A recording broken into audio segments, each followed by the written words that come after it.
देखिए सबसे पहले हम लोग यहाँ पर पढ़ते हैं पूरी केमिकल बॉन्डिंग को। एक तरह से हम लोग डेवलपमेंट ऑफ वैलेंसी में ही पढ़ते हैं और डेवलपमेंट ऑफ वैलेंसी में ही इसको जानते हैं, इसको पढ़ते हैं। तो देखिए डेवलपमेंट ऑफ वैलेंसी में देखिएगा, आपको बता दें पहला कॉन्सेप्ट है ओल्ड कॉन्सेप्ट, दूसरा है मॉडर्न कॉन्सेप्ट, तीसरा है इलेक्ट्रॉनिक कॉन्सेप्ट, फोर्थ नंबर है वैलेंस बॉन्ड थ्योरी और फिफ्थ नंबर है मॉलिक्यूलर ऑर्बिटल थ्योरी। तो देखिए फर्स्ट नंबर है ओल्ड कॉन्सेप्ट, दूसरा है मॉडर्न कॉन्सेप्ट, थर्ड नंबर है इलेक्ट्रॉनिक कॉन्सेप्ट, फोर्थ है वैलेंस बॉन्ड थ्योरी और फिफ्थ है मॉलिक्यूलर ऑर्बिटल थ्योरी। तो चलिए सबसे पहले ओल्ड कॉन्सेप्ट की बात करते हैं। ओल्ड कॉन्सेप्ट में देखते हैं, कहेंगे according to this concept the numbers of hydrogen atom attached with an element in a molecule is known as valency of that element. याद रखिएगा ओल्ड कॉन्सेप्ट में कहते हैं according to this concept the numbers of hydrogen atom attached with an element in a molecule is known as valency of that element।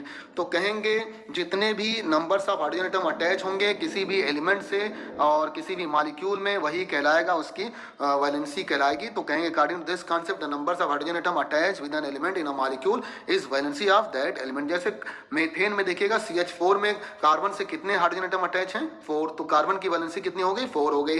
Ammonia में जरा बताइए कितने nitrogen से कितने हाइड्रोजन एटम अटैच हैं? 3। तो बताएगा नाइट्रोजन की वैलेंसी कितनी हो गई? 3 हो गई। इसी तरह से वाटर में कि ऑक्सीजन से कितने हाइड्रोजन एटम अटैच हैं? बताएगा यहाँ पर 2। तो बताइए ऑक्सीजन की वैलेंसी क्या हो गई? यहाँ पर 2 हो गई। इसी तरह से HF में देखिएगा, तो इसी तरह से HF में जरा बताइए फ्लोरीन से कितने हाइड्रोजन एटम अटैच है? 1। तो बताइए फ्लोरीन की वैलेंसी क्या हो गई? 1 हो गई। याद रखिएगा ये कॉन्सेप्ट हाइड्रोजन के बेसिस पर डिफाइन किया जाता है। किसी भी एलिमेंट से हाइड्रोजन के जितने एटम अटैच्ड होंगे वही उसकी वैलेंसी होगी। तो देखिए इसका एक लिमिटेशन है हर जगह पर, तो ऐसा होगा नहीं कि सिर्फ हाइड्रोजन और अदर एलिमेंट कोई हो, तो बताइएगा हर जगह पर ये अप्लीकेबल नहीं होगा, इसलिए ओल्ड कॉन्सेप्ट को हर जगह पर अप्लीकेबल नहीं करते हैं।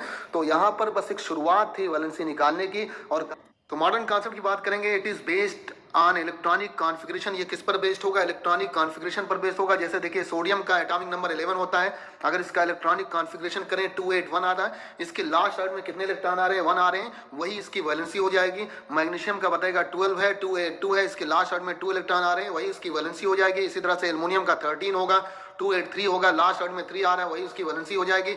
इसका मतलब according to this concept the numbers of electron present in last orbit या वैलेंस शेल लास्ट ऑर्बिट को कहते हैं। तो according to this concept the numbers of electron present in last orbit या वैलेंस शेल, यही कहलाती है, is known as valency of that element. तो देखिएगा ओल्ड कॉन्सेप्ट में हम लोगों ने हाइड्रोजन के बेसिस पर डिसाइड किया, जबकि मॉडर्न कॉन्सेप्ट में हम लोग इलेक्ट्रॉनिक कॉन्फ़िगरेशन के बेसिस पर डिसाइड करेंगे।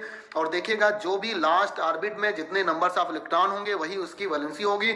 यहाँ पर भी देखिएगा एक इसकी भी लिमिटिंग रेंज है। याद रखिएगा ऐसे बताइएगा एलिमेंट के लिए सिर्फ करेक्ट होता है जहां पर सिर्फ एक ही ऑर्बिट इनकम्प्लीट हो, उसी के लिए करेक्ट होता है, बाकी जगह पर इसको अप्लाई नहीं कर सकते हैं। थर्ड नंबर की बात करते हैं, एक इलेक्ट्रॉनिक कॉन्सेप्ट है। इलेक्ट्रॉनिक कॉन्सेप्ट की बात यहां पर करते हैं। सबसे पहले इसको जानते हैं। According to this concept an element form bond only to acquire maximum stability या minimum energy and this can be obtain when octet और डुप्लेट इज कंप्लीट। ऑक्टेट का मतलब होता है, octet means 8 electron in last orbit and duplet mean 2 electron in last orbit. देखिए आपको बता दें अकॉर्डिंग टू दिस कॉन्सेप्ट, इस कॉन्सेप्ट के अकॉर्डिंग अगर देखें तो देखिएगा कोई भी एटम बॉन्ड का फॉर्मेशन क्यों करता है, कोई भी एलिमेंट बॉन्ड का फॉर्मेशन क्यों करता है? इसलिए करता है जिससे उसकी स्टेबिलिटी क्या हो जाए? मैक्सिमम हो जाए। स्टेबिलिटी मैक्सिमम हो जाए और एनर्जी क्या हो जाए? मिनिमम हो जाए। तो देखिए स्टेबिलिटी एक्वायर करने के लिए कोई भी एलिमेंट बॉन्ड का फॉर्मेशन करता है। और ये कैसे ऑब्टेन होता है? ये याद रखिए केमिस्ट्री में अगर किसी का एलिमेंट का ऑक्टेट कंप्लीट है तो वो स्टेबल माना जाता है। ऑक्टेट का मतलब होता है 8 इलेक्ट्रॉन इन लास्ट ऑर्बिट, और हाइड्रोजन और हीलियम के केस में डुप्लेट देखते हैं। तो देखिएगा अगर एलिमेंट का ऑक्टेट कंप्लीट हो जाए किसी तरह से, तो याद इलेक्ट्रॉनिक कॉन्सेप्ट में बताया गया कि अगर ऑक्टेट किसी तरह से एलिमेंट का कंप्लीट हो जाता है तो स्टेबल स्टेट में आ जाता है। तो कोई भी एलिमेंट बॉन्ड का फॉर्मेशन इसलिए करता है जिससे उसका ऑक्टेट पूरा हो जाए। ऑक्टेट पूरा होने से उसकी स्टेबिलिटी आ जाती है। और ये octet and duplet can be completed by 2 method. याद रखिएगा ऑक्टेट एंड डुप्लेट को 2 मेथड से कंप्लीट कर सकते हैं। एक तो है प्रोसेस ऑफ ट्रांसफर और दूसरा है प्रोसेस ऑफ शेयरिंग। याद रखिएगा एक है प्रोसेस ऑफ ट्रांसफर और दूसरा प्रोसेस ऑफ शेयरिंग है। प्रोसेस ऑफ ट्रांसफर की बात करेंगे, इससे जो ट्रांसफर से जो बॉन्ड बनेगा वो आयनिक बॉन्ड का फॉर्मेशन होगा, आयोनिक बॉन्ड या इलेक्ट्रोवैलेंट बॉन्ड का फॉर्मेशन होगा। तो इससे देखिए आयोनिक बॉन्ड बनता है या इलेक्ट्रोवैलेंट बॉन्ड बनता है। जैसे देखिए सोडियम है 281 और क्लोरीन यहाँ पर 287 है। देखिए सोडियम का एटॉमिक नंबर 11 है तो 281 इसका इलेक्ट्रॉनिक कॉन्फ़िगरेशन, क्लोरीन का 287 है क्योंकि इसका एटॉमिक नंबर 17 है। आप देखिए सोडियम अगर एक इलेक्ट्रॉन को बाहर कर दे और क्लोरीन एक इलेक्ट्रॉन को एक्सेप्ट कर ले तो इसका ऑक्टेट कंप्लीट हो जाएगा। इसका मतलब स्टेबिलिटी हो जाएगी अगर इस तरह का बॉन्ड बन जाए। तो देखिए यहाँ पर ट्रांसफर हो जाता है 1 इलेक्ट्रॉन का, और देखिए 1 इलेक्ट्रॉन यहाँ पर ट्रांसफर होकर क्लोरीन में चला गया। और देखिए जो चार्ज को ट्रांसफर करेगा उसके ऊपर याद रखिए जो चार्ज को देता है उसके ऊपर पॉजिटिव चार्ज, और जो चार्ज लेता है वो बताइएगा उसके ऊपर नेगेटिव चार्ज होता है, यानी एक्सेप्ट करने वाले पर नेगेटिव चार्ज चार्ज और डोनेट करने वाले पर पॉजिटिव चार्ज। तो एक इलेक्ट्रॉन को इसने डोनेट किया तो इस पर +1 और इसने एक्सेप्ट किया है तो -1। अब देखिए इस प्लस माइनस चार्ज की वजह से यहाँ पर इलेक्ट्रोस्टैटिक फोर्स ऑफ अट्रैक्शन आ जाएगा, यहाँ पर electric line of forces generate हो जाएंगे, जिससे बताइए यहाँ पर एक तरह का बांड बन गया जिसको आप इलेक्ट्रोवैलेंट बांड या आयोनिक बांड कहते हैं। और देखिए इसके बीच में एक बांड आ गया और आप बताइएगा सोडियम का देखिए इलेक्ट्रॉनिक कॉन्फ़िगरेशन सोडियम प्लस का 2,8 हो गया, क्लोरीन माइनस का कितना हो गया 288 हो गया, दोनों का ऑक्टेट पूरा हो गया। इसका मतलब ये स्टेबल स्टेट में आ जाएंगे। Bond is formed by transfer of one और more electron from valence shell of one atom to the valence shell of other atom. याद रखिएगा वैलेंस शेल से एक इलेक्ट्रॉन का ट्रांसफर सोडियम से कहां पर हो गया, क्लोरीन पर हो गया। देखिए सोडियम के लास्ट ऑर्बिट में कितने इलेक्ट्रॉन थे 1 और क्लोरीन के लास्ट ऑर्बिट में 7 थे। तो क्लोरीन को अपना ऑक्टेट पूरा करना था, सोडियम को भी ऑक्टेट पूरा करना है। तो सोडियम से एक इलेक्ट्रॉन का ट्रांसफर कहां हो गया, क्लोरीन पर हो गया। सोडियम पर प्लस चार्ज आ गया और क्लोरीन पर माइनस चार्ज आ गया। इस चार्ज की वजह से यहां पर electrostatic force of attraction generate हो गया।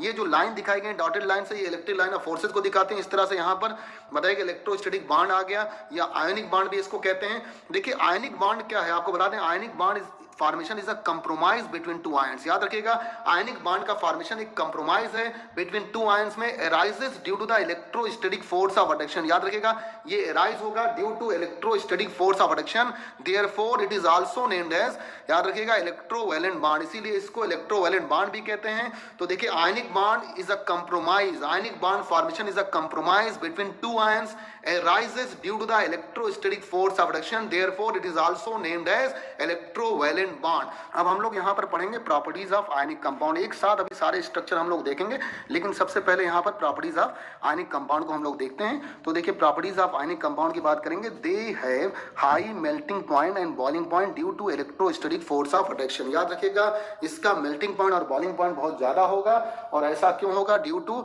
इलेक्ट्रोस्टैटिक फोर्स ऑफ अट्रैक्शन या coulombic force of attraction. Electrostatic force of attraction या कूलॉम्बिक फोर्स ऑफ अट्रैक्शन की वजह से इसका मेल्टिंग पॉइंट बॉइलिंग पॉइंट ज्यादा होता है। आपको बता दें पूरे यूनिवर्स में अगर बात करें सबसे स्ट्रांग फोर्स जो होता है वो न्यूक्लियर फोर्स होता है। न्यूक्लियर फोर्स के बाद जो नंबर आता है वो इलेक्ट्रोस्टैटिक फोर्स का आता है। उसके बाद जरा बताइए मैग्नेटिक फोर्स, फिर ग्रेविटेशनल फोर्स, बहुत वीक फोर्स था उसका नंबर आता है। तो देखिए इसका मतलब नेक्स्ट टू न्यूक्लियर फोर्स किसका नंबर है, इलेक्ट्रोस्टैटिक फोर्स। इसका मतलब इलेक्ट्रोस्टैटिक फोर्स ऑफ अट्रैक्शन भी बताएगा बहुत स्ट्रांग फोर्स होगा। तो स्ट्रांग फोर्स से अगर ये बंधे होंगे, इनके आयन जरा बताइए स्ट्रांग फोर्स से अगर बाउंडेड होंगे तो याद रखिएगा अगर स्ट्रांग फोर्स से बंधे होंगे तो इनका मेल्टिंग पॉइंट बॉइलिंग पॉइंट भी क्या होगा, ज्यादा होगा। इसीलिए कहते हैं they have high MP and BP, यानी melting point and boiling point due to electrostatic या strong electrostatic force of attraction आप कह सकते हैं। और देखिएगा and there volatile character is low. याद रखिएगा अगर इनका बॉइलिंग पॉइंट कम है, बॉइलिंग पॉइंट अगर इनका कम है तो याद रखिएगा इनका वोलेटाइल कैरेक्टर तो लो होगा, क्योंकि देर में वेपर का फॉर्मेशन करेंगे।